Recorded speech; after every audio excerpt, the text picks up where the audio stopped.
अहिले विश्वमा रुस र चीनलाई एकदमै नजिकका मित्रका रूपमा हेर्ने गरिन्छ। रुसले युक्रेनमाथि आक्रमण सुरु गर्नुभन्दा केही हप्ता अगाडि भएको एउटा बैठकमा चीन र रुसका नेताहरूले आफूहरू बीच समझदारीको कुनै सीमा नरहेको दाबी गरेका थिए।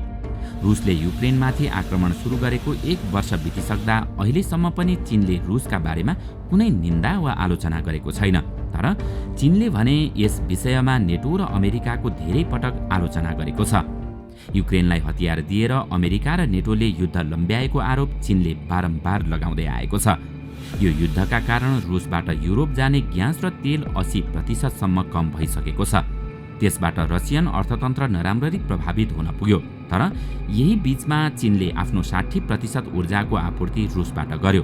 त्यसबाट रुसलाई युक्रेन युद्ध लड्नका लागि आर्थिक मद्दत प्राप्त भयो भने चीनले पनि कम मूल्यमा इन्धन प्राप्त गर्दा निकै आर्थिक लाभ हुन पुग्यो, जसले गर्दा यति बेला दुवै देशको मित्रता निकै मजबुत भएको देख्न सकिन्छ। तर पर्खनुहोस्, चीन र रुसको मित्रता त्यति घनिष्ठ पनि छैन जति अहिले सतहमा देखिएको छ। दर्शकवृन्द, आउनुहोस् आजको यस श्रृङ्खलामा हामी आवरणमा घनिष्ठ मित्र देखिएका रुस र चीन के कारणले भविष्यमा एक अर्काका कट्टर दुश्मन बन्न सक्छन्, आज हामी यसैको बारेमा चर्चा गर्नेछौँ। सन् 2020 पछि चीन र रुस बीच देखिएको मित्रता निकै घनिष्ठ बन्न पुगेको छ। वास्तवमा यी दुवै देशमा एकदलीय सरकार छ। यी दुवै देशको चाहना युरोप र एसियालाई आफ्नो नियन्त्रणमा लिने नै हो। रुसको चाहना सधैँ युरेसिया आफ्नो नियन्त्रणमा रहोस् भन्ने छ। यदि यो क्षेत्र आफ्नो नियन्त्रणमा आयो भने कुनै पनि पश्चिमका सेनाले आफूमाथि आक्रमण गर्न सक्दैनन् भन्ने उसको बुझाइ छ। तर दुर्भाग्य, सन् 1991 मा सोभियत सङ्घ विघटन भएपछि त्यो सम्पूर्ण इलाका रुसको नियन्त्रण बाहिर पुगेको छ। रुसको आँखै अगाडि कुनै समयका सोभियत सङ्घका सदस्य राष्ट्रहरू एक गर्दै नेटोमा संलग्न हुँदै गएका छन्। यति बेला बेलारुस मात्रै रुसप्रति वफादार देखिएको छ। तर आफ्नै छिमेकी, अझ भन्नुपर्दा कुनै समयको एउटै देशका गणराज्यहरू युक्रेन र जर्जिया नै यति बेला रुसको सबैभन्दा ठूलो समस्या बनेर देखिएका छन्। यदि यी दुई देश नेटोका सदस्य बने भने अमेरिका र नेटोका सेनालाई मस्को पुग्न कुनै समस्या हुने छैन। जर्जियाको काकेसस पर्वतभन्दा पारी चेचेनिया रहेको छ। चेचेनिया रुसको सबैभन्दा संवेदनशील क्षेत्र हो। चेचेनियाले सन् 1990 को दशकमा रुससँग 2वटा रक्तपातपूर्ण युद्ध लडिसकेको छ। ती युद्धमा हजारौं मानिसको ज्यान गएको थियो। वास्तवमा चेचेनियाका बासिन्दा रुसबाट स्वतन्त्र हुन चाहन्थे। तर यदि चेचेनिया स्वतन्त्र भयो भने अमेरिकी र नेटो सेना जर्जिया पार गरेर आफ्नै देशसम्म सजिलै आइपुग्छन् भन्ने रुसलाई राम्ररी जानकारी थियो। त्यसैले सन् 2008 मा रुसले जर्जियामाथि आक्रमण गर्यो र उसको 20% भूभाग कब्जा गर्यो। त्यही आक्रमणका कारण जर्जिया नेटोको सदस्य पनि बन्न सकेन। त्यसपछि फेरि सन् 2014 मा रुसले दक्षिणी युक्रेनमाथि आक्रमण गरेर क्राइमिया नियन्त्रणमा लियो। अन्ततः रुसले सन् 2022 फेब्रुअरीमा बाँकी युक्रेनमाथि आफ्नो सम्पूर्ण शक्ति लगाएर आक्रमण सुरु गर्यो। यस्तै अवस्था चीनको पनि छ। तर चीनको भूगोल धेरै जटिल छ। चीनसँग 14,000 किलोमिटर लामो संसारको 10औं लामो तटीय क्षेत्र छ। त्यो तटले प्रशान्त महासागरलाई छोएको छ। चीनको आधा जनसङ्ख्या यही तटीय क्षेत्रमा बसोबास गर्दछ र यहीँबाट चीनले आफ्नो सम्पूर्ण व्यापार सञ्चालन गरिरहेको छ। चाहे अन्य देशमा सामान निर्यात गर्न होस् वा तेल र ग्यास आयात गर्न होस्, चीनले यही क्षेत्र प्रयोग गर्ने गर्दछ। तर यी सम्पूर्ण समुद्री मार्गमा ताइवान, जापान, रेकु आइल्यान्ड, फिलिपिन्स जस्ता ससाना अनगिन्ती टापु रहेका छन्, जसका कारण विभिन्न स्थानमा चेकपोइन्ट निर्माण भएका छन्। चीनको दुर्भाग्य नै भन्नुपर्छ, यी सम्पूर्ण टापु अमेरिकाको प्रभावमा छन्। अर्कोतर्फ चीनको सबैभन्दा ठूलो उद्देश्य आफ्नो देशमा विगत 70 वर्षदेखि चलिरहेको गृहयुद्ध समाप्त पारेर ताइवानलाई फिर्ता ल्याउनु रहेको छ। तर समस्या के छ भने त्यही ताइवान अमेरिकाको सबैभन्दा नजिकको मित्र बनिसकेको छ। प्राविधिक भाषामा भन्ने हो भने ताइवान अहिले अमेरिकाको सबैभन्दा नजिकको गैर नेटो सदस्य हो। यदि चीनले सेना प्रयोग गरेर ताइवानलाई आफ्नो देशमा गाभ्ने प्रयास गर्यो भने अमेरिका खुलेर ताइवानको समर्थनमा अगाडि आउनेछ। यति मात्रै होइन, अमेरिकी समर्थनमा रहेका त्यस क्षेत्रका सम्पूर्ण टापुले समुद्री मार्गका चेकपोइन्ट बन्द गर्न सक्छन्। सिङ्गापुर, मलेसिया र उत्तरी सुमात्रासँग 40 माइलको सानो क्षेत्र रहेको छ, जसलाई मलाक्का स्ट्रेट भनिन्छ। अमेरिकी र भारतीय नेभीले पनि यो स्ट्रेट बन्द गर्न सक्छन्। त्यसपछि पर्सियाको खाडीबाट चीन भित्रिने सम्पूर्ण तेल र ग्यासको आपूर्ति अवरुद्ध हुनेछ। यसबाट चीनको अर्थतन्त्र केही समयमै प्रभावित हुनेछ, किनकि उसको 70% इन्धन पर्सियाको खाडीबाट मलाक्का स्ट्रेट भएर आउने गर्दछ। रुस जस्तै चीनलाई पनि अमेरिकाका समर्थकहरूले घेरेका छन् र उसलाई एक्ल्याउन चाहन्छन्। तर यही कारण चीन र रुसबीच मित्रता बढेको भने होइन।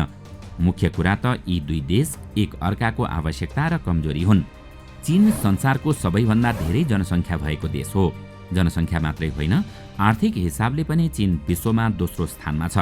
तर दुर्भाग्य, चीनसँग धेरै प्राकृतिक स्रोत साधन भने छैन। त्यसैले उसले आफ्नो 70% ऊर्जा बाहिरबाट आयात गर्ने गर्दछ।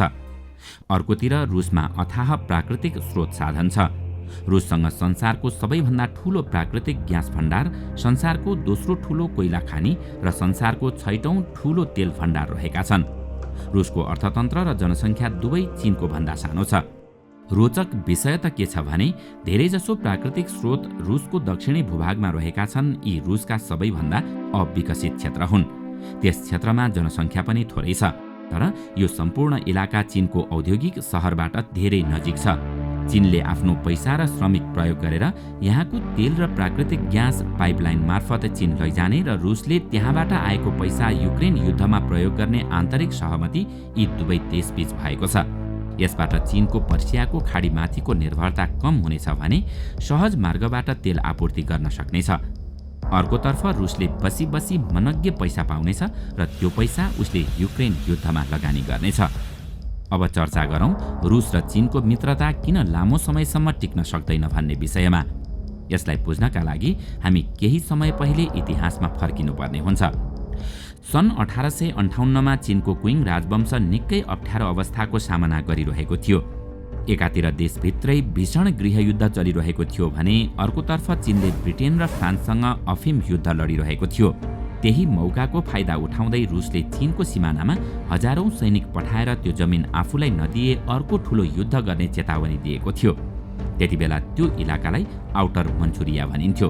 तर क्विङ राजवंश त्यतिबेला अर्को युद्ध लड्न सक्ने अवस्थामा थिएन। त्यसैले सन् 1860मा उसले एउटा सन्धिमा हस्ताक्षर गरेर त्यो सम्पूर्ण क्षेत्र रुसलाई दियो। आउटर मन्चुरिया पछि गएर रुसका लागि धेरै महत्त्वपूर्ण साबित भयो। यो त्यही क्षेत्र हो जहाँ रुसको प्रशान्त महासागरमा सबैभन्दा ठूलो बन्दरगाह रहेको छ।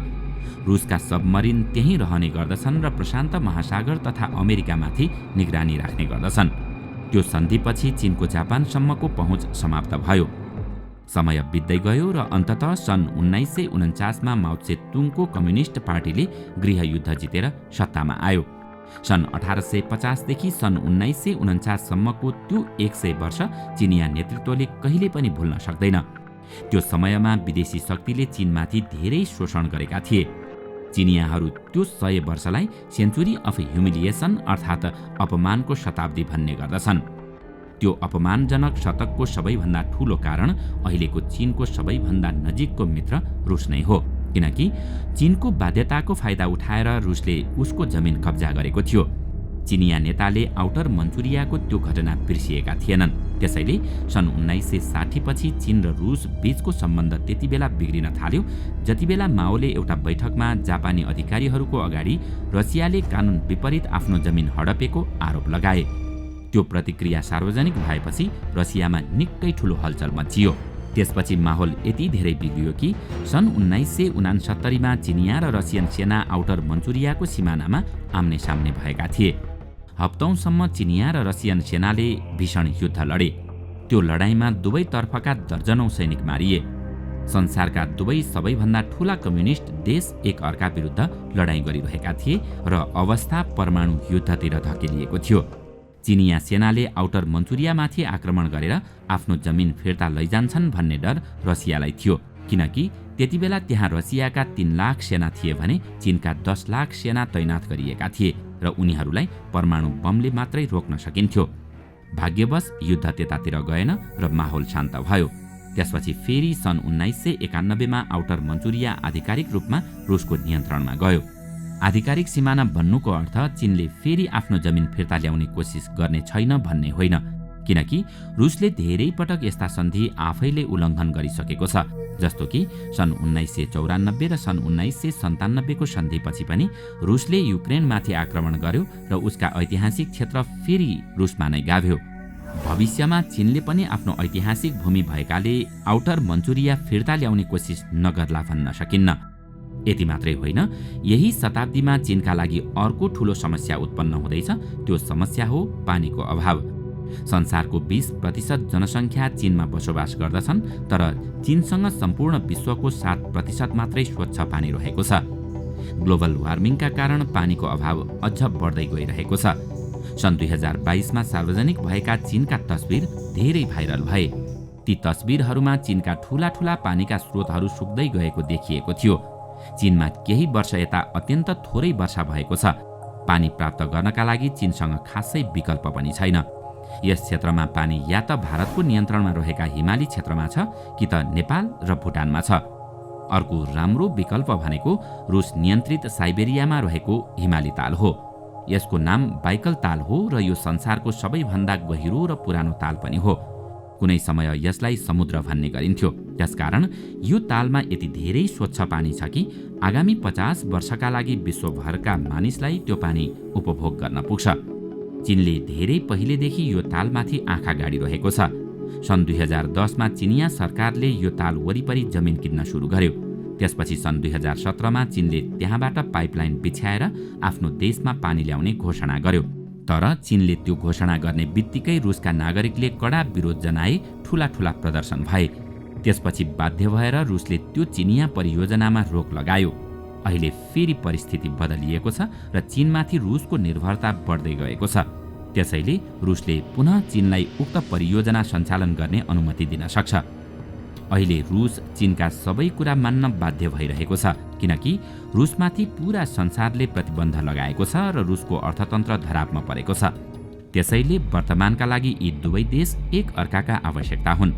तर भविष्यमा रुसमा कुनै अर्को राष्ट्रपति आए र बाइकल तालको परियोजना बन्द गरिदिए अनि तेल तथा ग्यासको मूल्य वृद्धि गरिदिए भने अवस्था बिग्रन सक्छ। अर्कोतिर चीनले पनि आफ्नो पुरानो जमिन आउटर मन्चुरियाका बारेमा सोच्न थाल्यो भने रुसले त्यसको प्रतिकार गर्न सक्छ। यी दुवै देश हतियारले उन्नत छन् र उनीहरूको सम्बन्ध आफ्नो फाइदाका लागि स्थापित भएको हो। त्यसैले आफ्नो स्वार्थ पूरा नभएको परिस्थितिमा कुनै पनि बेला यो मित्रता कट्टर दुश्मनीमा परिवर्तन हुन समय लाग्ने छैन। हुन त सुन्दा यो नमिठो सुनिएको होला, तर सत्य यही हो कि हरेक सम्बन्ध कुनै न कुनै स्वार्थले जोडिएका हुन्छन्। जुन दिन त्यो स्वार्थको डोरी खुकुलो हुन पुग्छ, तब सम्बन्ध पनि टाढिँदै जान्छ। दर्शकवृन्द, आजको श्रृङ्खला तपाईलाई कस्तो लाग्यो हामीलाई कमेन्टमा अवश्य बताउनुहोला। साथै आजको श्रृङ्खला तपाईलाई राम्रो लाग्यो भने लाइक तथा सेयर गरी हाम्रो च्यानललाई सब्स्क्राइब गर्न नभुल्नुहोला र साथमा रहेको बेल आइकन पनि थिच्नुहोस्, ताकि हामीले अपलोड गर्ने नयाँ भिडियोको जानकारी सबैभन्दा पहिला तपाईलाई प्राप्त होस्। आजका लागि यति नै। अर्को भिडियोमा अझै रोचक तथ्य लिएर आउने नै छौँ। तबसम्मको लागि बिदा दिनुहोस्। नमस्कार।